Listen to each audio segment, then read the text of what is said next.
நல்ல முறுன்னு snacks recipe try பண்ண அப்படின்றவங்க இந்த மாதிரி ரெசிபி ட்ரை பண்ணுங்க. கிறிஸ்பி ஸ்வீட் கார்ன் எப்படி பண்ண பார்க்கலாம் வாங்க. வேக வைக்காத ஸ்வீட் கார்னை நல்லா உதுத்துக்கோங்க. கட் பண்ணாதீங்க. கட் பண்ணிங்கன்னா உங்களுக்கு மேஷ் ஆகிற மாதிரி இருக்கும்.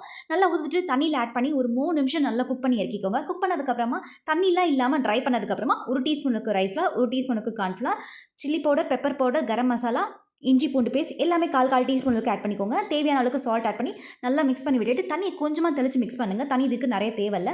அந்த மாவு வந்து கோட்டார அளவுக்கு இருந்தால் போதும். நல்லா மிக்ஸ் பண்ணதுக்கப்புறமா ஆயிலை ஹீட் பண்ணிவிட்டு ஹை ஃப்ளேமில் ஆட் பண்ணிக்கோங்க. இது வந்து பார்த்திங்கன்னா ஸ்வீட் கார்ன்லேயே வந்து பார்த்திங்கன்னா உங்களுக்கு லைட்டாக வந்து வாட்டர் இருக்கும். அதனால் நீங்கள் ஆயில் ஆட் பண்ணும்போது உங்களுக்கு லைட்டாக வெடிக்கிற மாதிரி ஒரு சவுண்ட் கேட்கும். பயப்பட தேவையில்லை.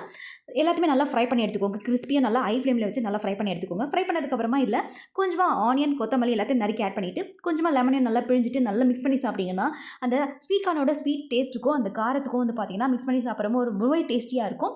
இந்த சீசனில் ஸ்வீட் கார்ன் அவைலபிள் அப்படின்றதால இந்த மாதிரி ரெசிபிஸை நீங்கள் இப்போ ட்ரை பண்ணி சாப்பிட்லாம். ட்ரை பண்ணி பாருங்கள். சுவைக்கான தேடல் தொடரட்டும்.